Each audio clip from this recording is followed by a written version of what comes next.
wait, like, oh, this can't be. You know what I'm saying? Like this not real. This not real. This is not happening. The scene was.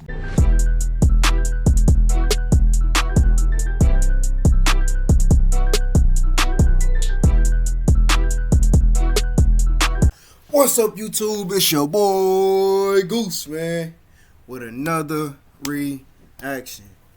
Ignore my voice, man. I'm a little sick, man. New Year's done got me. You know, the first of the year, it got me. You feel me? It got me.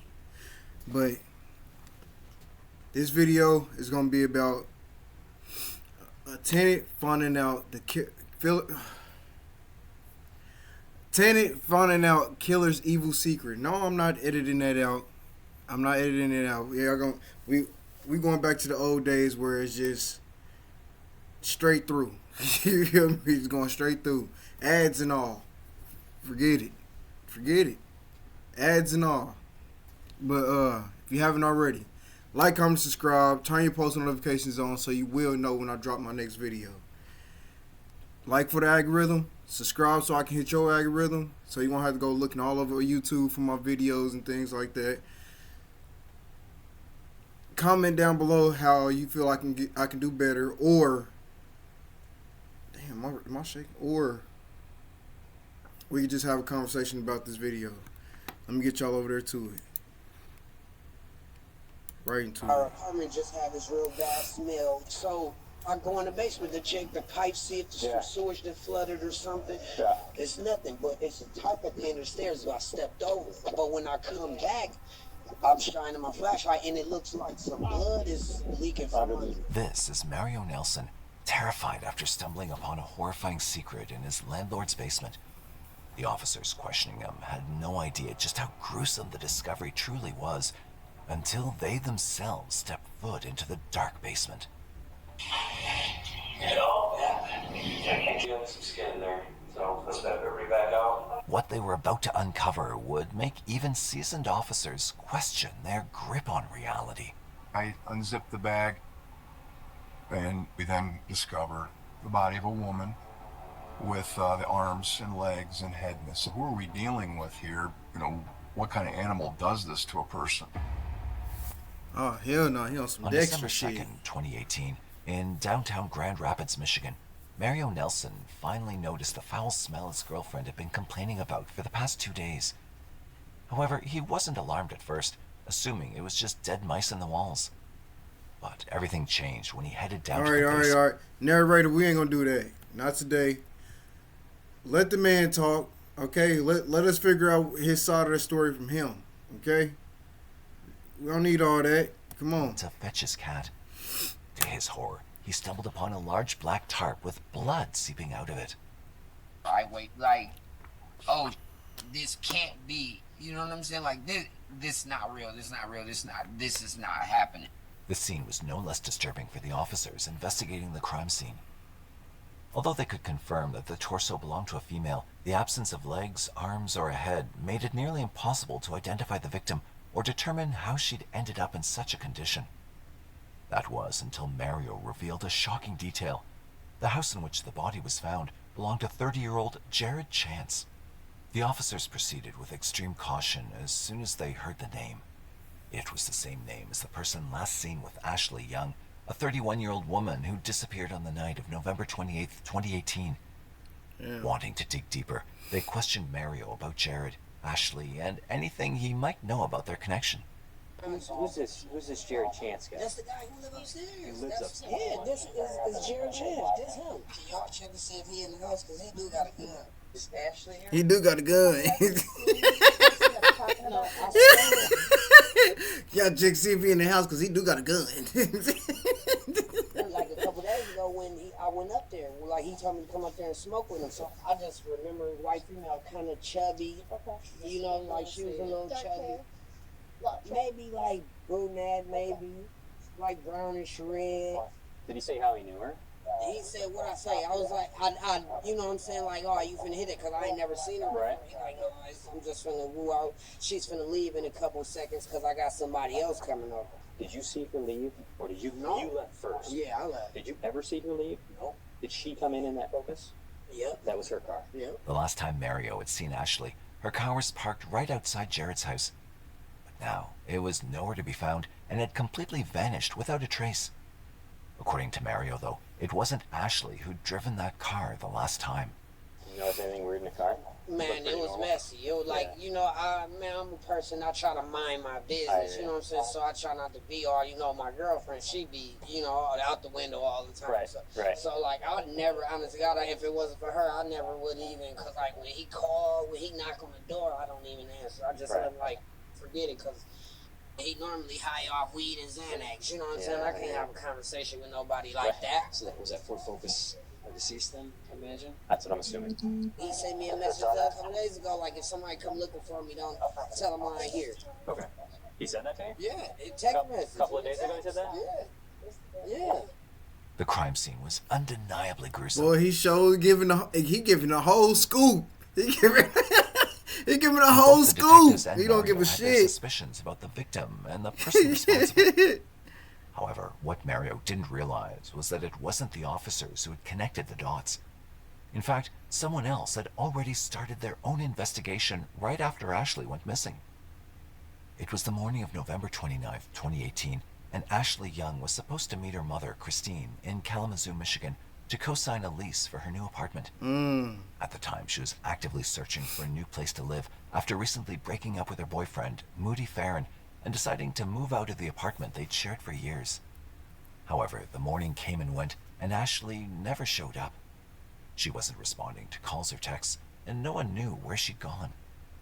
Christine even called her workplace and discovered that Ashley had missed her shift without giving any prior notice, something she'd never done before. As the day wore on, Christine couldn't shake the feeling that something was terribly wrong. The last time Ashley had checked in with her mother was the previous evening, but she hadn't mentioned where she was headed or who she was with. It had now been 24 hours since anyone had heard from Ashley, and Christine was in a full-blown panic. Ashley was gone, and the clock was ticking. Feeling helpless, she turned to the Kalamazoo Police Department for assistance. Unfortunately, as is often the case, the police didn't fully grasp the gravity of the situation. Person happens to be 31 years old, that could mean a number of things. Maybe the person doesn't want to be found or is just away with friends and having a good time. So it's generally not assigned to a full-blown investigation at that point. While the police had spoken to some of Ashley's friends, Which the is investigation stupid. wasn't making much progress. But Ashley's mother couldn't sit by and wait, gripped by... So that's what the fuck they be doing when people come up missing and shit. Oh, they just 30 something. They don't want to be bothered. Fuck you talking about, dog? She's supposed to come down here and visit. It's my daughter. What are you talking about? Fuck, am I tripping? Comment down below if I'm tripping. Icy wave of fear. With no clear lead to follow, Christine turned to social media, reaching out to Ashley's friends in hopes of finding a clue or any information that might help locate her daughter. Meanwhile, Christine began combing through Ashley's Facebook activity, desperate to uncover any clues that might hint at her daughter's plans or location. Ashley was always the kind of person who loved sharing snippets of her life online. It was her way of connecting. It didn't take long before Christine found a potential lead. In the days leading up to her disappearance, Ashley had been communicating with a man named Jared Chance, a name that immediately set off alarm bells in Christine's mind. Jared was one of Ashley's close friends, but his reputation was troubling. Known to many as wild and unpredictable, Jared had a history of violent outbursts fueled by substance abuse. He also had a complicated history with Ashley. Back in 2013, Jared had broken into Ashley's home, stealing her valuables and selling them off. It was an act of betrayal that ended their friendship for 4 years. But in 2017, Jared managed to rekindle his connection with Ashley. True to her nature, Ashley, who always believed there was good in everyone, gave him a second chance. Christine was already shaken by the thought of Ashley being connected with Jared again. Bro, how many times I gotta say it in these videos, man? How many times I gotta say it? Once he proved that he ain't shit one time, he done robbed you. Like, come on. It's not funny, but for real, he done robbed you. Once he show he ain't shit one time, you gotta go. One time. That's putting his hands on you, like beating your ass. Oh, what the fuck? From my tank top. But that's beating your ass, stealing from you, putting a gun to you,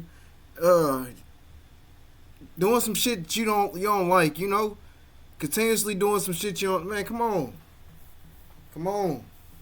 As long as it ain't no childish shit, like, oh, you leaving the shower curtain open, some shit like that. Like, if it's just that little, no, don't worry. But if it's like you want a drug that might take us out, not just you but us, yeah, you got to get the fuck up out of there. You got to. It ain't no that second chance shit. I'm sorry for this long pause, but I'm dead serious. How many times I got to say this shit? If first time he showed the sign that he ain't shit, the fuck up out of there. Same vice versa for the man.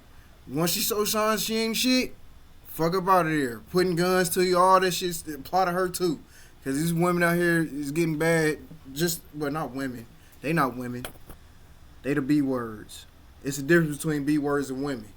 Y'all want me to go into detail on that? I'll say it at the end of the video. But her concerns grew exponentially with her next discovery. Ashley and Jared shared more than just a friendship. There was a growing attraction between them. Ashley had confided with some of her closest friends about her feelings, subtly hinting at this connection. And then came the final devastating piece of evidence, a voicemail Ashley had left for a friend just days before her disappearance. Jared is so hard to read, but I know that if he was my boyfriend and he actually was in love with me, I know he would be amazing. I cannot wait to see him on Wednesday. Once Christine was certain that Ashley had indeed been with Jared on Wednesday, November 28th, 2018, Damn. she obtained his phone number through Ashley's friends. With her heart racing, she left a voicemail for him, desperate for answers. Hello, Jared. My name is Christine Young. I'm looking for my daughter. She was last with you. Is she with you? She needs to contact me. Tell her that I'm going to contact the police department to do a missing person. When Jared finally returned Christine's call, he had quite a story to tell. He explained that he and Ashley had spent the evening at the Hookah Lounge and Milligan's Pub in Grand Rapids on the night of November 28th. According to Jared, after having a great time in the early morning hours of November 29th, they went their separate ways. But then, Jared added something that made Christine's blood run cold. He claimed that Ashley had just texted him saying she'd lost her phone at the bar and was on her way to pick it up before heading to Kalamazoo to start her third shift at work. Oh, he's a dumbass. How she just text you that she left her shit at the bar? Oh, he's a dumbass. This detail confused Christine because it didn't align with Ashley's known work schedule. Taking her concerns seriously, Christine brought this information to the Grand Rapids police, sharing her suspicions and everything she'd uncovered. Christine Young asked for the police department to help, but if it was Jared, we need evidence, you know. You can develop theories, but theories won't get you a search warrant. Theories won't get you an arrest warrant. You need evidence. You need facts. Frustrated, Christine reached out to Jared again. This time, his story took a surprising turn. He claimed that on the night in question, Ashley had been talking to one of his friends, Demetrius Taylor, at the bar. Jared even provided Christine with several non-working phone numbers, which he said belonged to Demetrius. Christine somehow managed to track down Demetrius, who had a shocking detail to share. When we got there, he's like, I don't know, Ashley. I don't know your daughter at all. And he opened up his phone and showed the text messages where Jared said, hey, Ashley's mom's going to call you. And you have to say that Ashley was just with you. And you guys were just together. Fortunately, Demetrius didn't back up Jared's story. He told Christine outright that he was prepared to show these messages to the police if necessary. Determined to get to the bottom of things, Christine and Dana went to Milligan's Pub and asked the owner to review the surveillance footage from the night Ashley would have been there. He is straight dumbass. I talked with the bartender at Mulligan's, and we were able to go look at the security footage. You could see Jared and Ashley wandering around the bar. She ordered a drink, She's smiling, she's laughing, she's being Ashley. I wanted to pull her off the screen and take her home. The surveillance footage from Milligan's pub showed Ashley acting completely normal, but it didn't capture her leaving the bar. Desperate for answers, Ashley's loved ones turned to social media. They began posting pictures of Ashley and Jared, pleading for any information from the public. This effort brought attention to the case, but no one could have anticipated what would happen next. On the morning of December 2nd, 2018, Jared Chance appeared at the Grand Rapids Police Department, accompanied by his father, James Chance. James demanded to speak with a few detectives, prompting the desk lieutenant to come out to the front window to ask about the situation. James explained that his son, Jared, had been harassed on Facebook by members of Ashley Young's family, as he was the last person to see her. He also claimed to have information about the case, but insisted on having an attorney present before speaking further. The lieutenant informed James that no attorney was currently at the station, and that Jared would need to bring his own legal representation if he wished to proceed. At this, Jared became visibly upset and warned the detectives that they were making a big mistake. However, how big of a mistake that it would turn out to be, the Grand Rapids police would only realize a few hours later when they made the horrific discovery at Jared's house. It was shortly after noon when Mario's anxious 911 call came through. 911 emergency. My house been having a real bad smell lately. So I just went in the basement, opened the basement door, and there's a tub, and what looks like it could be blood leaking from it. And I want the police to come here ASAP right now and look at it. While detectives were occupied with processing the crime right scene, now. Ashley's mother and stepmother decided to take matters into their own hands and confront Jared face-to-face at his home. When they arrived, it was secured with crime scene tape and swarming with police officers in their cars, carrying the foreboding omen of death. We pulled up. I thought there was an accident. They found a body at his house, and it's a female, saying, "Please tell me that's not her. It's not Ashley. It can't be Ashley." Although Christine could feel her worst fears coming to life, she clung to the slim hope that it might not be Ashley, as the victim's identity had yet to be confirmed. The detectives shared her concern, but an even greater worry loomed. Had they waited too long, allowing Jared to slip through their fingers? With caution and apprehension, and armed with a search warrant, detectives made their way to the second story of the house, uncertain of what they'd find on the other side of the door.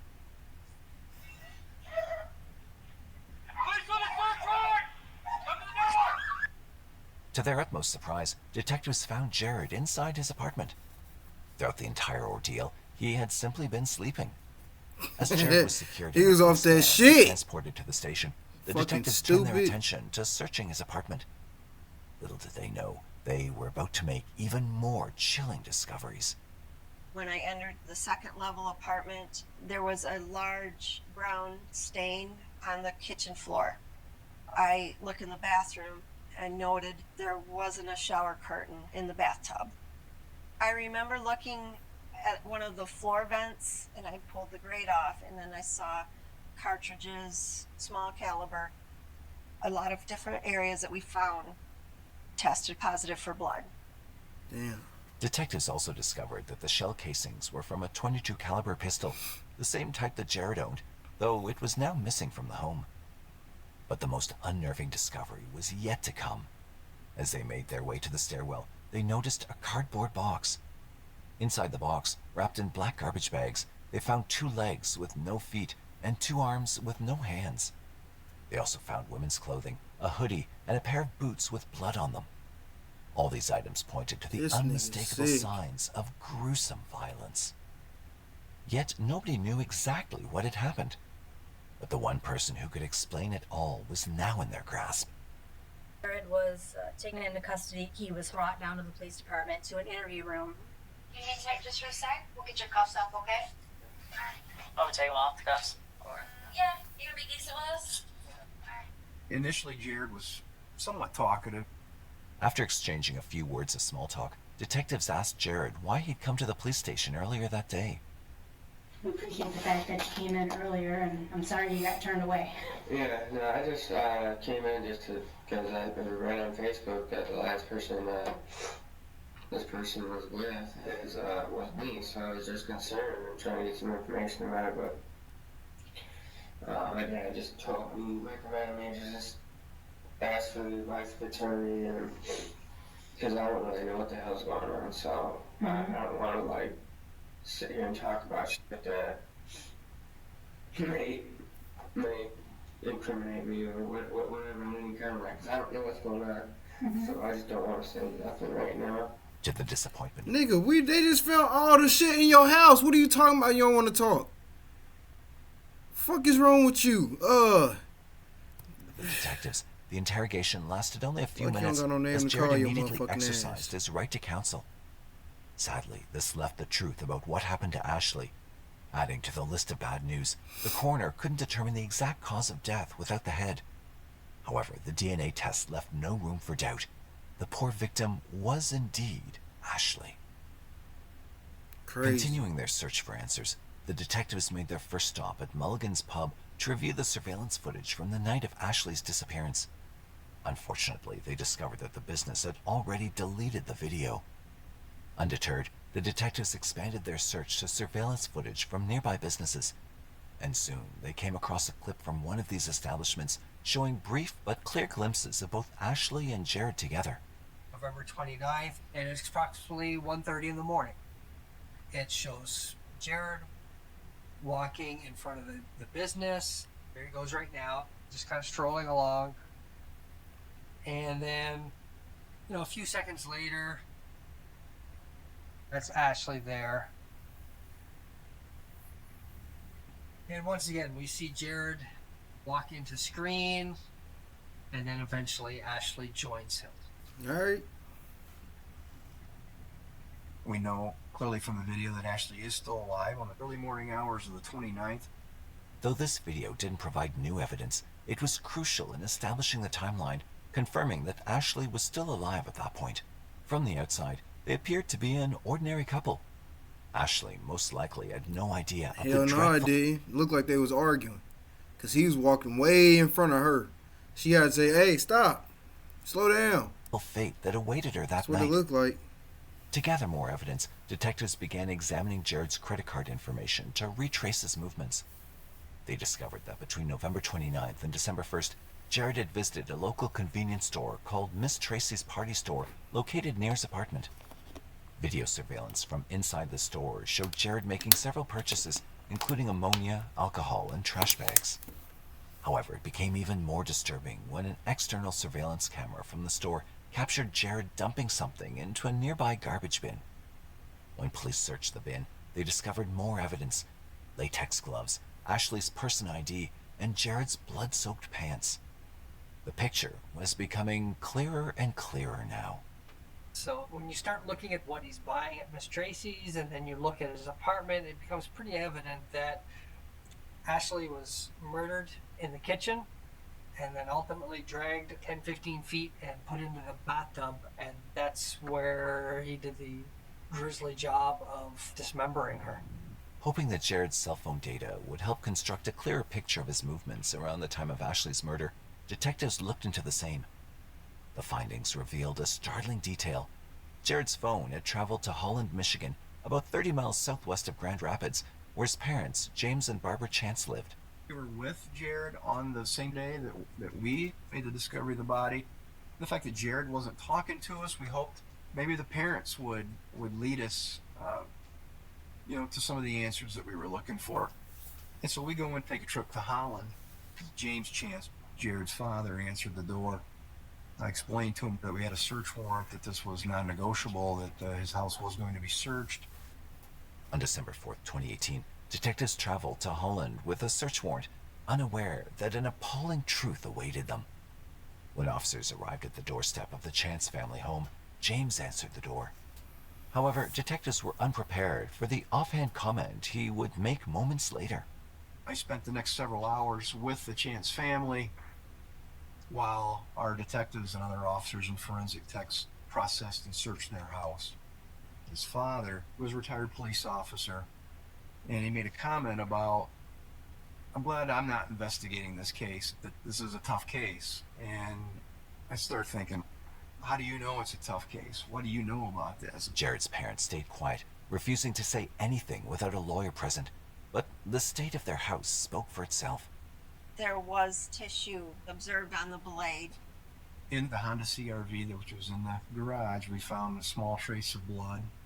They also located a bloody shower curtain that also was connected to Jared's apartment in Grand Rapids. Wow. Given the overwhelming evidence, detectives brought both James and Barbara to the Grand Rapids police station, convinced that Jared's parents might have helped him cover up the crime.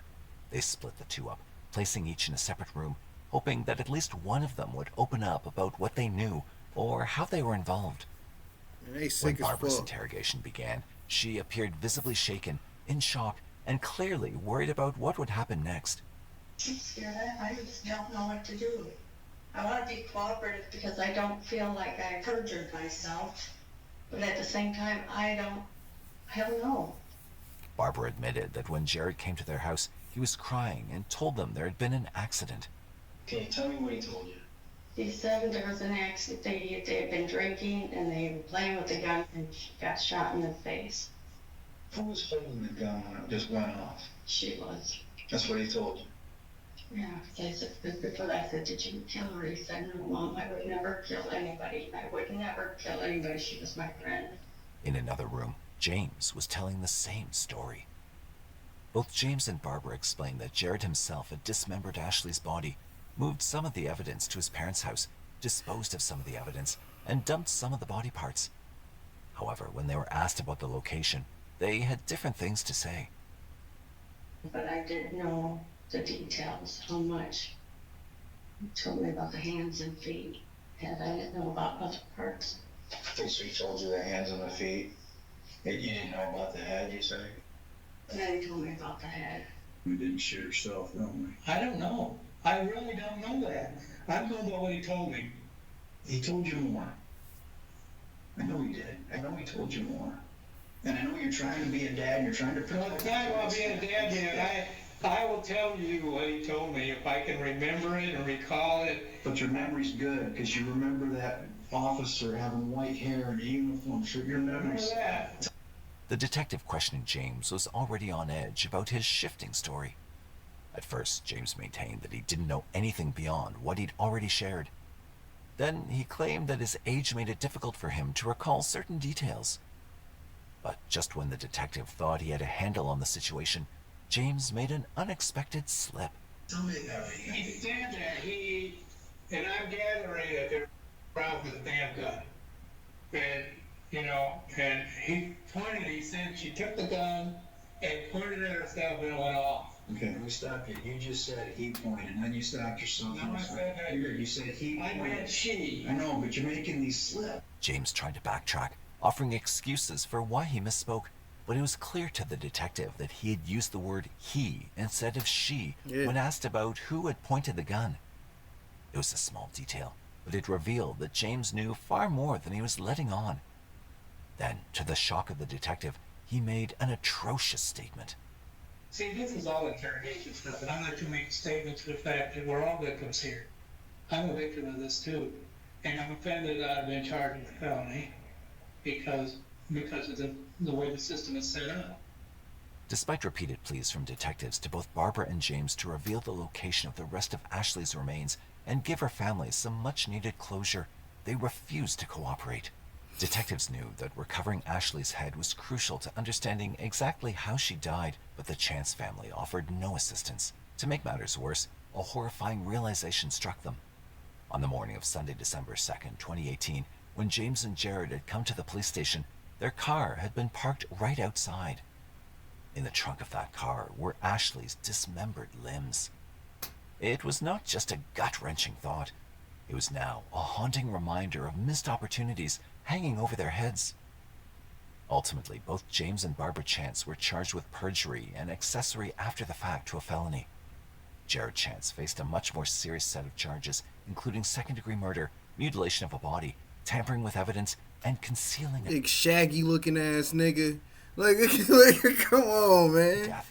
You really While did Jared that to that remained in girl. custody awaiting his trial, his parents stayed free on bail. Surprisingly, Jared agreed to speak with a reporter named Heather Walker from jail. This marked the second time someone had attempted to get answers from him, and Heather was well aware of how high the stakes were. Just wanted to hear from you, give you a chance. Alright. I really can't say much, but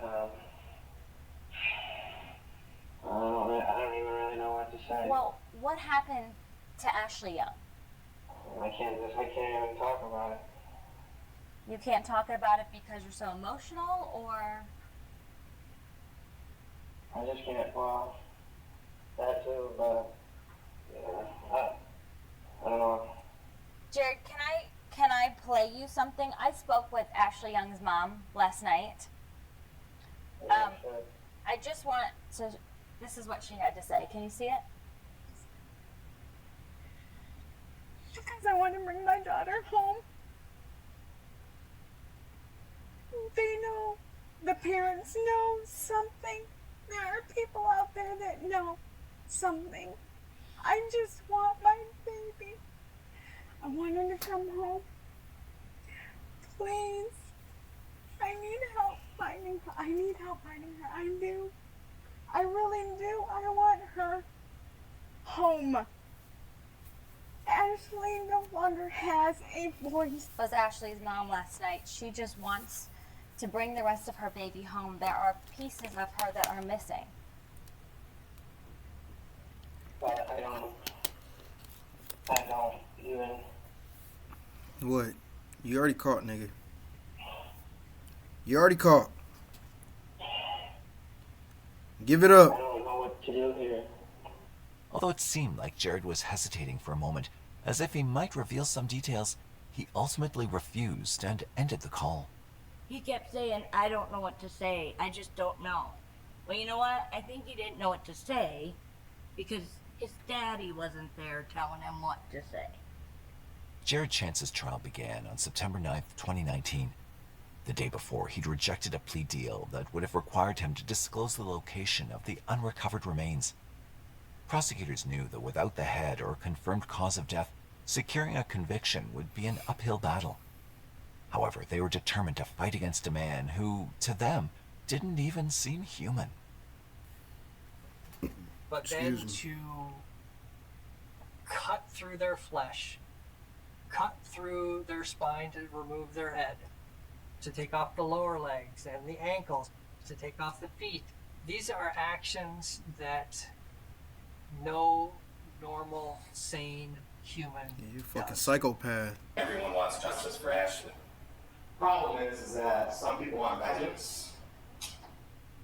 And vengeance makes people act hasty and not use reason. Jared's defense maintained that he'd not committed murder. Instead, he claimed it was an accident and the result of a series of poor decisions. However, the prosecution presented a stronger argument. It's not an easy task that you have asked of you. Ashley Young died of homicide by unspecified means. I do not have to prove how he killed her. I don't have to prove that he shot her. I don't have to prove that he hit her in the head with a baseball bat or a hammer. What I have to prove is that he caused her death. I stood before the jury holding the sawzall and I said, look at the person to your right and imagine that they suddenly die. If you had nothing to do with their death, would you take this and saw their head off? Would you take this and saw their arms off? And their legs, and their hands, and their feet? And then would you proceed to get rid of all of this evidence if you had nothing at all to do with her death? Yeah, if it was an accident. The If it was an statements were accident. powerful, but the prosecution had two more tricks up their Shit. sleeve that sent a chill through everyone in the courtroom. These were two testimonies, one from Jared's own brother, Conrad Chance, and the other from Mario Nelson, the man who had the misfortune of making a horrifying discovery in his landlord's basement. Although Conrad was hesitant to implicate his brother, his eventual admission detailed a disturbing incident that had occurred just days before Ashley's murder. When your brother and Ashley came home, the two of you were smoking weeds, your brother picked the gun out. Yeah. And Ashley's with you when the gun comes out? Oh, yeah. Your brother do with the gun? He pointed it at me and... You're making a motion like you're pulling a trigger. Yeah. Yeah. And he pointed the gun at you and he pulled the trigger. Is that correct? Yeah. Did you see him check that gun, see if it was loaded before he pointed it at you? No. Next, it was Mario's turn to take the He stand. was a nutso. He testified that just a few days prior to Ashley's murder, he'd seen Jared with a gun. Mario recalled that during their conversation, Jared had made a chilling claim, stating that he could get away with murder if he ever needed to. Conversation you had with the defendants that involved him talking about killing someone? Yeah. He told me that I used to be in the Irish mob. That he knows if he ever got into a situation that he knows how to clean up blood and things like that. It was never clear why Jared did what he did, but the jury took only 3 hours to convict him on all charges. On October 10th, 2019, calling him a monster, the judge sentenced him to the maximum penalty. Clearly a monster without any conscience whatsoever, and you are someone who is a danger to society and should never be allowed free. Accordingly, it is the sentence of this court with regards to the second-degree murder that you be committed to the Michigan Department of Corrections to serve a minimum of 100 years to a maximum of 200 years. Fuck. I am purposely doing this so that you will not be eligible for parole until you are at least 130 years old. When Christine was given the opportunity to address Jared in court, she didn't hold back. Boy, that motherfucking lawyer. Yay, you ain't got no client after that. Excuse my laugh, but for real, he ain't got no client after that. Nigga, hey, your boy just got 100 to 200 years. You think we about to come to you?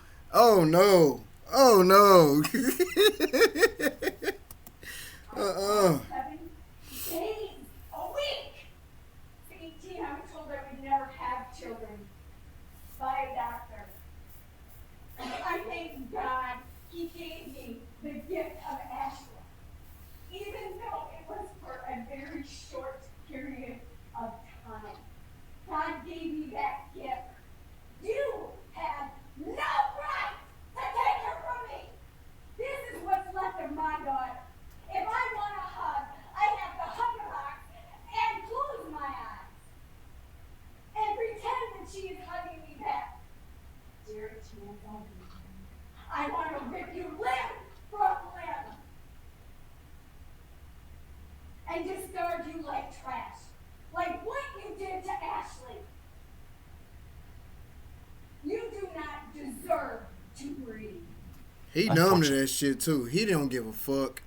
That shit crazy. He the whole time I've been looking at this dude, he have not been giving a fuck about none of this shit. He just took the lawyer. He was like, man, I'd rather just go down without saying nothing. They already found everything. That's how he was. That was his actions. He was just sitting there like.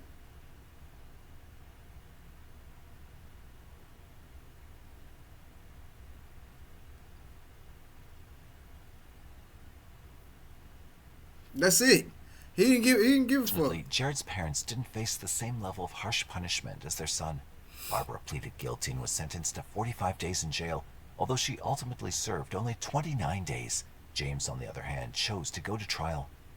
While he was cleared of perjury, he was convicted of being an accessory after the fact and received a sentence of 30 days in prison along with 1 year of probation.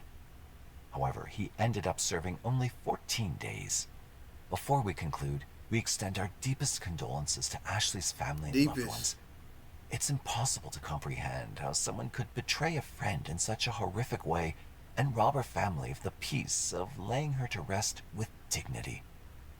To Christine, who lost her only child, the pain of this loss may never fully heal.